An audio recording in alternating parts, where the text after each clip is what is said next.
Ces dernières années, dans la prise de son professionnelle, les évolutions techniques se portent sur les liaisons HF. Cela est dû à plusieurs facteurs. Le besoin de déployer plus de micro-cravates pour équiper plus de comédiens, cacher des micros d'appoint dans les décors, mais aussi l'utilisation des deux caméras qui ne simplifie pas toujours la prise de son, et puis toutes les perturbations HF présentes sur les tournages. Pour répondre à ces contraintes, certains constructeurs misent sur des récepteurs acceptant plus de canaux et en liaison 100% numérique. C'est dans ce marché en pleine expansion qu'un nouveau produit a fait son apparition fin 2022, le A20 Nexus de chez Sound Device, aussi appelé maintenant le ARX16, mais que nous appellerons dans cette série de vidéos le Nexus.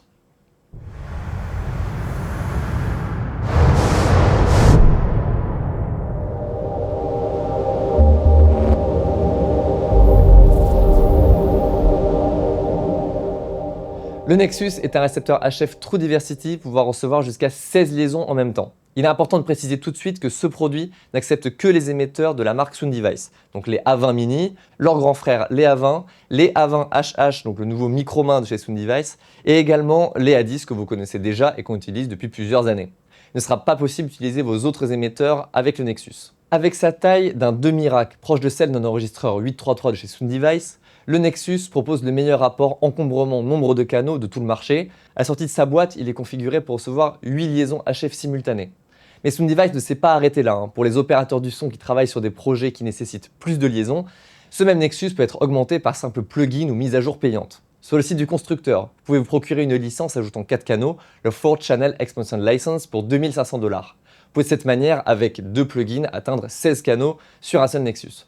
Sound Device a aussi pensé à un modèle économique un peu différent avec ce produit. Pour les opérateurs du son qui souhaiteraient l'utiliser mais qui n'ont pas toujours besoin de 12 ou 16 canaux pour tous leurs projets, la licence d'expansion est aussi disponible en location sur un temps donné. On retrouvera sur le site de Sound Device une location de 4 canaux supplémentaires pour 7 jours à 250 $ ou une version pour un mois à 850 $. D'autres innovations technologiques intéressantes sont un peu cachées par des noms marketing, le Spectra Bend, le Nextlink, le Gain Forward. Donc on va essayer de décrypter ce qui se cache derrière ces appellations.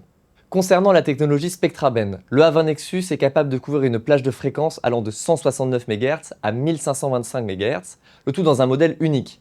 Il ne sera plus nécessaire de choisir à l'achat le récepteur en fonction des fréquences des émetteurs, car les A20 et les A20 Mini couvrent cette même plage de fréquences.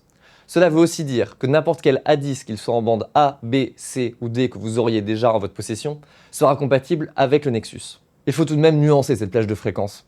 En fonction des pays, toutes les fréquences ne sont pas libres ou légalement disponibles. De plus, de par sa conception interne liée au filtre appelé SAW Filter Array, le Nexus ne peut pas travailler sur l'ensemble de cette bande de fréquences en même temps. Il vous sera demandé de choisir une plage de fréquences, aussi appelée Tuning Band. C'est dans cette zone de travail définissable manuellement et large maximum de 24 MHz que l'on va pouvoir assigner tous ces HF. Cela limite la bande que le Nexus est capable d'exploiter, mais ces tuning bands permettent de rentrer sans souci de nombreuses liaisons dans un espace fréquentiel assez restreint, et cela grâce à la modulation qui est 100% numérique. Lors des tournages, de nombreux opérateurs se rendent compte que numérique ne veut pas forcément dire meilleure portée. L'avantage du numérique se trouve surtout dans la résistance aux intermodulations, mais aussi à l'espace très réduit entre deux émetteurs sur la bande HF. Sound Device se recommande pour ce A20 Nexus un écart minime entre deux émetteurs de 400 kHz. Ce qui permet de rentrer beaucoup de liaisons dans une bande assez courte. Néanmoins, si vous utilisez des fréquences sur la bande 902-928, ce qui sera rarement le cas en France, il est recommandé de laisser 1 MHz entre chaque émetteur. Le Nextlink Wireless Transmitter Control est une autre nouvelle technologie apportée par le Nexus. Et c'est un protocole propriétaire qui permet de contrôler à distance l'ensemble de ces récepteurs grâce à des échanges bidirectionnels en 2,4 GHz. Cela est physiquement rendu possible grâce à ces deux petites antennes à l'arrière du Nexus. Cela va permettre de nombreux contrôles, le niveau de batterie, les réglages audio à distance et de fréquence, le réglage du timecode, le déclenchement de l'enregistrement interne de ces émetteurs et bien d'autres. Ce contrôle total et unifié à distance va permettre une gestion simplifiée de l'ensemble du parc HF sur un tournage. Précisons que de par sa conception plus ancienne, le A10 de chez Audio Limited ne pourra pas être contrôlé via le Nextlink. De plus, Sound Device annonce une portée d'une centaine de mètres pour le contrôle par Nextlink. Comme toujours, cette valeur elle est annoncée en champ libre. Les obstacles sur les tournages et les perturbations HF qui sont présentes rendront cette portée sans doute très inférieure. Pour pallier à cette limitation, Sound Device commercialise un extender de Nextlink, le A20 Outpost NL. Une vidéo dédiée arrivera sur la chaîne YouTube pour vous présenter ce produit. Pour finir, le Gain Forward, c'est une technologie qui était déjà connue des utilisateurs de A20 Mini avec le récepteur double. Le principe il est simple, donc ne plus avoir de gain à régler en entrée de l'émetteur car celui-ci travaille en 32 bits flottants. L'émetteur va transmettre une porteuse UHF dite porteuse flottante qui conserve une grande dynamique audio. Une fois que cette porteuse elle arrive dans le Nexus, elle sera automatiquement reconvertie pour proposer à l'opérateur un signal non saturé, et cela malgré de fortes différences de dynamique. Si vous travaillez avec un enregistreur de chez Sound Device, par exemple avec le Scorpio, et que le Nexus est connecté directement dessus, le seul gain que vous aurez à toucher est celui des boutons de gain de l'enregistreur. C'est donc l'enregistreur qui réglera directement le gain des canaux de réception du Nexus.